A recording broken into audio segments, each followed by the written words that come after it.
गेल्या काही वर्षात रुपेरी पडदा आणि वास्तव यांच्यातील रेषा अधिकच गडद होताना दिसत आहे. नुकताच धुरंधर भाग 2 हा चित्रपट प्रदर्शित झाला. भाग 1 प्रमाणेच याही भागात केंद्र सरकार आणि भाजपच्या धोरणांचे मोठ्या प्रमाणावर समर्थन व प्रोपगंडा केल्याचे दिसून येते. विशेषतः 2016च्या नोटबंदीच्या निर्णयाचे या चित्रपटात तर जोरदार समर्थन करण्यात आले आहे. परंतु प्रश्न असा पडतो की जे चित्रपटात आपल्याला दाखवण्यात आले आहे तेच रिझर्व्ह बँक ऑफ इंडियाचे आकडे सुद्धा सांगतात का, की सिनेमॅटिक लिबर्टीच्या नावाखाली वास्तविकता सोडून वेगळंच काही दाखवण्यात आलं आहे.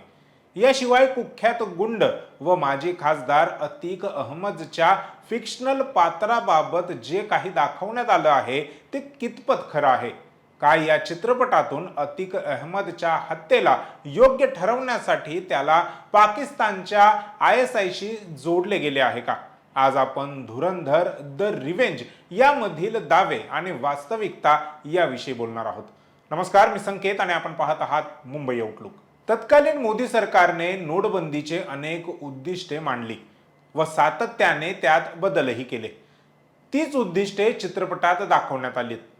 नोटबंदी हा काळा पैसा बाहेर काढण्यासाठी घेतलेला एक मास्टरस्ट्रोक होता व त्याने दहशतवाद्यांचे कंबरडे मोडणार होते.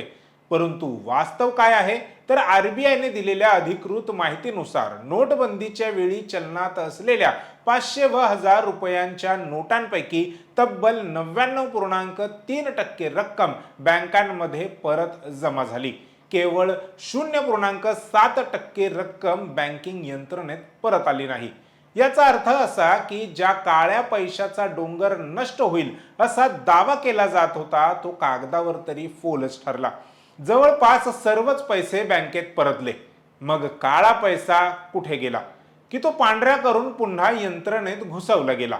चित्रपटात ही आकडेवारी सोयीस्करपणे लपवून केवळ यशस्वी निर्णय म्हणून त्याचे उदात्तीकरण केले गेले आहे. धुरंधर द रिव्हेंज मध्ये तत्कालीन मोदी सरकारप्रमाणेच एक मोठा दावा करण्यात आला आहे की नोटबंदीमुळे दहशतवाद्यांना होणारा अर्थपुरवठा थांबला आणि त्यांचे कंबरडे मोडले. परंतु आकडेवारी आणि घटनाक्रम काही वेगळेच सांगतोय.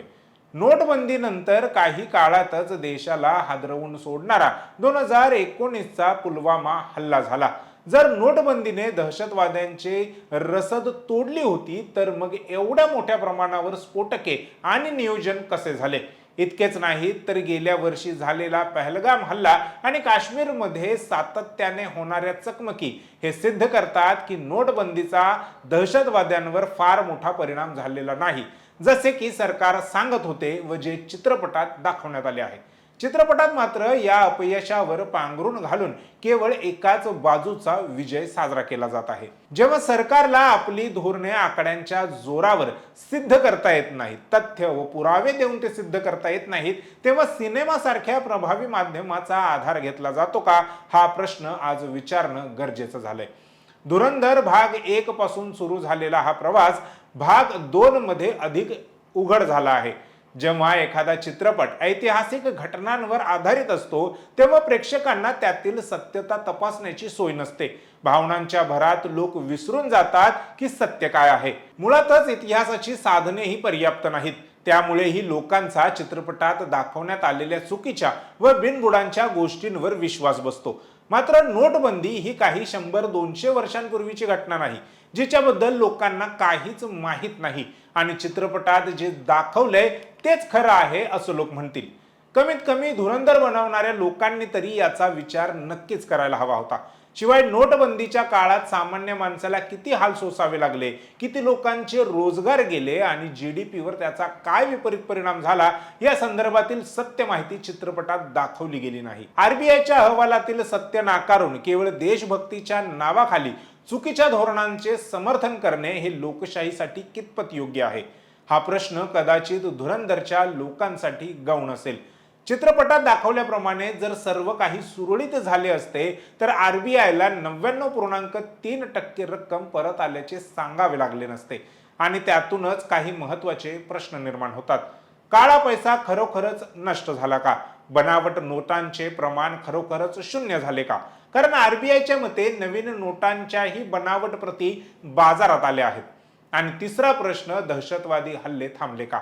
या प्रश्नांची उत्तरं धुरंधरच्या निर्मात्यांनी जनतेला दिली पाहिजेत. याच चित्रपटात आतिफ अहमद नावाचे पात्र दाखवण्यात आले आहे, जे स्पष्टपणे माजी खासदार अतिक अहमद यांच्यावर आधारित आहे.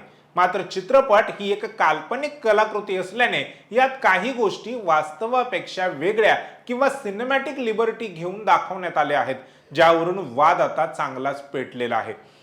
चित्रपटात अतिक अहमदचे नाव आतिफ अहमद असे बदललेले आहे. ही केवळ तांत्रिक बाब असली तरी अनेक प्रेक्षक आणि समीक्षकांनी याला वास्तवतेचा विपर्यास म्हटले आहे.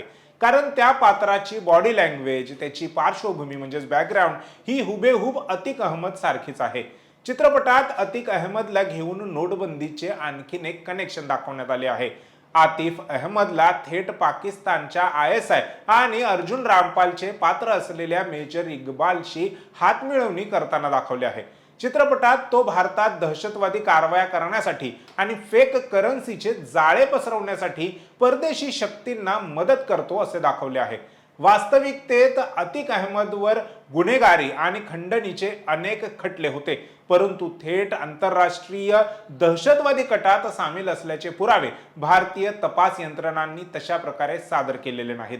चित्रपटात असेही दाखवले आहे की 2016च्या नोटबंदीमुळे आतिफ अहमदच्या साम्राज्याला मोठा फटका बसला, कारण त्याचे संपूर्ण आर्थिक व्यवहार हे बनावट नोटांच्या जोरावर चालत होते.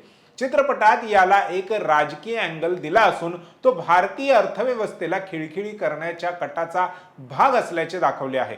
भारतीय तपास यंत्रणेला ज्या गोष्टींची माहिती मिळाली नाही ती माहिती धुरंधरच्या निर्मात्यांना कुठून मिळाली की केवळ नोटबंदीच्या निर्णयाला योग्य ठरवण्यासाठीच चुकीची माहिती सिनेमॅटिक लिबर्टीच्या नावाखाली दिली जाते.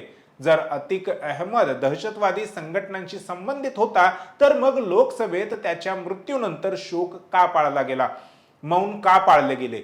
सरकारने त्याच्या मृत्यूनंतर तरी त्याचे व ISIचे संबंध जाहीर का केले नाहीत? या प्रश्नांची उत्तरं देखील आदित्य धर यांच्याकडून अपेक्षित आहेत. धुरंधर द रिव्हेंज हा चित्रपट मनोरंजनासाठी ठीक असू शकतो, परंतु त्याला इतिहास किंवा सत्य मानणे ही मोठी चूक ठरेल. आकडे खोटे बोलत नाहीत, कधीच खोटे बोलत नाहीत, परंतु चित्रपटाच्या माध्यमातून सोयीनुसार सत्य वाकवण्याचा प्रयत्न केला गेला आहे. नोटबंदीचा निर्णय हा भारताच्या अर्थव्यवस्थेवर झालेला एक मोठा आघात होता, ज्याचे परिणाम आजही मध्यमवर्गीय आणि गरीब जनता भोगत आहे. चित्रपट बघा किंवा बघू नका, तो सर्वस्वी तुमचा निर्णय असेल, परंतु केवळ पडद्यावर दिसतंय म्हणून तेच खरं आहे असं मानू नका. रिझर्व्ह बँकेचे आकडे हेच या विषयातील सर्वात मोठं सत्य आहे, तेही तपासा आणि अशा प्रोपगंडा करणाऱ्या चित्रपटांपासून स्वतःला दूर ठेवण्याचा प्रयत्न करा.